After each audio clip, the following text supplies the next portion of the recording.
Anime fans, One Piece fans, what is good? The answer to that question, of course, is One Piece. One Piece is what's good, and today I will be ranking the 7 Straw Hat Grand Fleet commanders from weakest to strongest.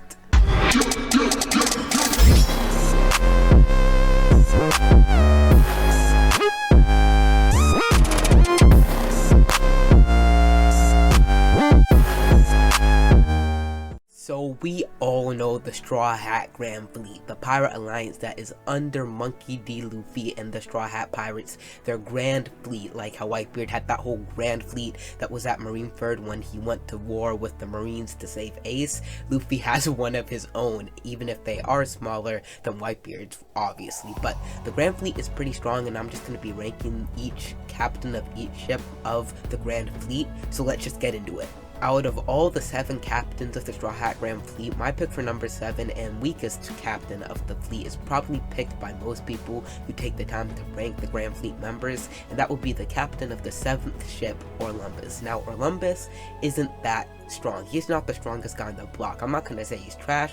Most people aren't trash, but he's not really strong enough to be put in the top tiers of the Grand Fleet or anywhere else, because he has considerable physical strength and is adept at using his whip, and that's about it. Because even if that's fairly good and fairly powerful, that's just not powerful enough to be put in the top tiers. Olympus' strength more comes from the fact that he's the admiral of the Yonta Maria fleet, which has 4,000 members.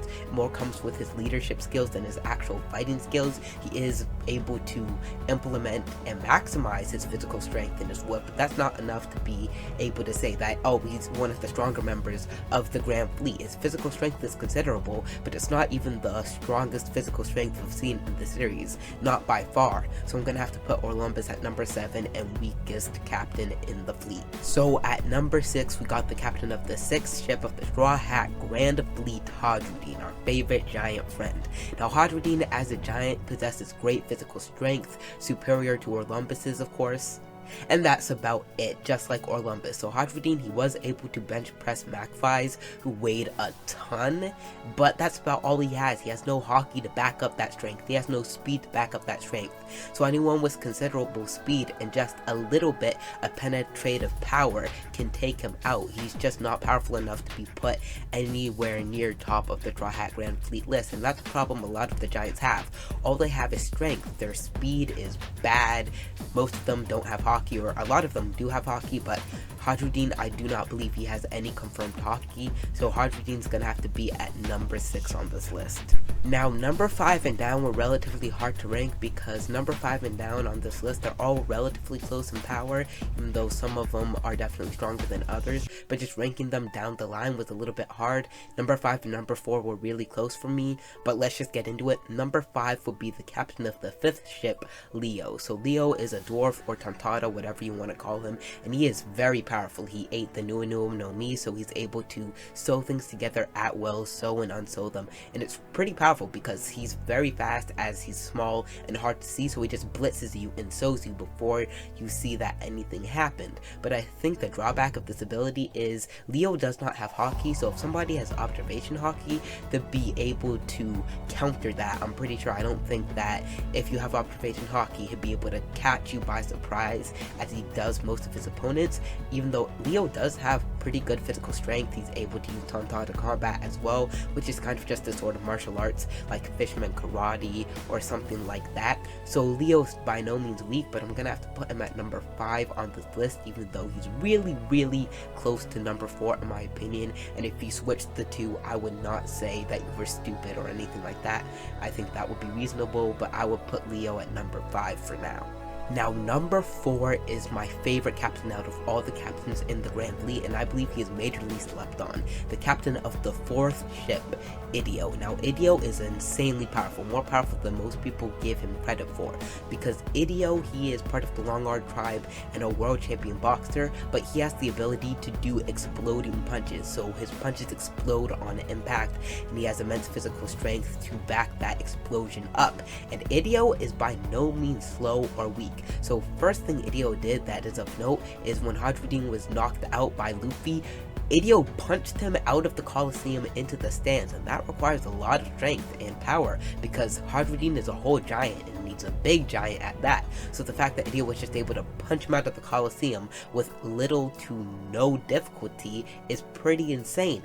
And the second thing that Eichiiro did was he was able to battle equally with Sai for a very long time in the core of the Coliseum, and that is a pretty big feat because Sai is very powerful. The fact that Eichiiro was able to square off with him, even though Sai hadn't really done all of the things we know he can do now at the time, Eichiiro doing that is still a great feat because Sai knows Hashoken and Eichiiro doesn't even have Haki and Sai does. So the fact that he was able to square off with Sai like that for such a long time does say to the point that Eichiiro is not a weakling by any means and is actually pretty strong.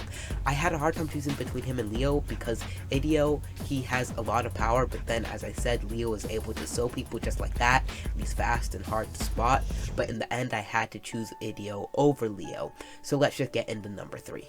At number 3, we have our favorite Luffy stan, captain of the second ship, Bartolomeo. So we all know Bartolomeo. He's pretty well known in the community because he's such a big fan of Luffy, and although he doesn't have any type of Haki, at least that we know of, his devil fruit is pretty hacks, the barrier bar no Mi, where he's able to make an almost unbreakable barrier.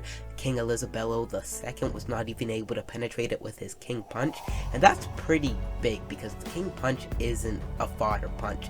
It's a pretty powerful punch with the fact that the barrier was able to hold against that, and a multitude of other things shows that the barriers are really strong, but Bartolomeo can't produce an infinite number of them, and they're kind of just square barriers that you can get around.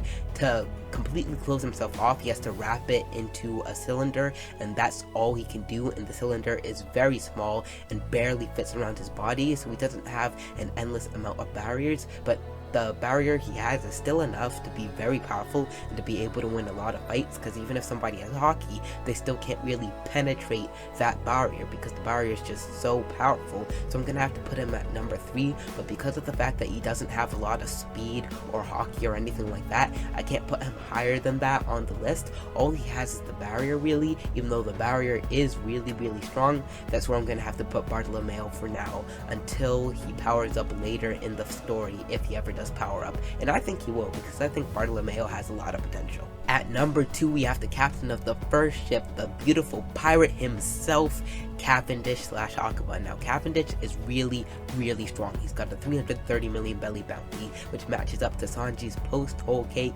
and he's just got a lot of insane techniques. He's really good with the sword. He was called a sword prodigy.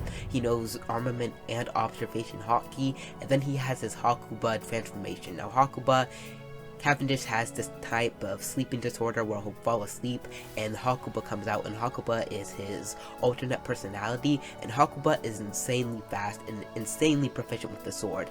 And Cavendish's kingdom, Hakuba, when Hakuba went on killing streaks, they thought it was the wind. They thought the wind had developed a sharpness to it because that's how fast Hakuba was. Now I know a lot of people will say, well, Robin stopped Hakuba, so Hakuba can't be that strong. But Robin's devil fruit is growing limbs out of things. It doesn't really matter how fast they are. So she was just able to grow her limbs out of Hakuba and catch him there. If it was anybody else, they probably would be dead right now. Hakuba is no joke, and he's no weakling, and Cavendish, coupling that with his sword techniques and just his Haki, that just makes him a formidable opponent. And if Cavendish ever gets control over Hakuba, he will be insanely powerful, maybe powerful enough to overtake number 1, but that remains to be seen. So let's get on to number 1, and I think you all know who it is because it's the only Straw Hat Grand Fleet commander I have not mentioned thus far. And number 1, captain of the second ship, would be the aforementioned Sai, 13th leader of the Happo Navy, master of Hashoken, the technique that allows you to generate shockwaves from your limbs, and is able to use armament and observation Haki, and is a complete monster. With his drill dragon now, he was able to bend the drill head of Don Chinjao, the legendary pirate, and that is an insane feat. The only other 2 people who were able to do that were Luffy and Garp, so the fact that Sai could do it even if Chinjao was older is pretty big. That's a formidable technique. The Drill Dragon nail is really strong, and even after it bent the nail on Shinjao's head, it made a shockwave that destroyed some other stuff. I think the Drill Dragon nail is a lot stronger than most people give it credit for. I think Sai is a monster, strongest member of the Straw Hat Grand Fleet, and a little bit underrated. People don't think of him enough. He's really, really strong. I think he's even stronger than Cavendish, even though if Cavendish, as I said, gains control over Hakuba, that could be a really, really close battle, and I'm not sure who would win. It's a close battle even now, but I think with the Drill Dragon nail and Sai's power-up in Hashoken, as Don Shinjao said, he's just insanely powerful, and I don't think anyone in the Grand Fleet as of now can top him. Tell me what you think in the comments below. That is it for this ranking. Thanks for watching. If you enjoy my content, and only if you enjoy my content, like this video, subscribe, and turn on notifications for more One Piece content. I would appreciate that. And comment down below your rankings of the 7 Straw Hat Grand Fleet captains in the comment section below. See you in the next video.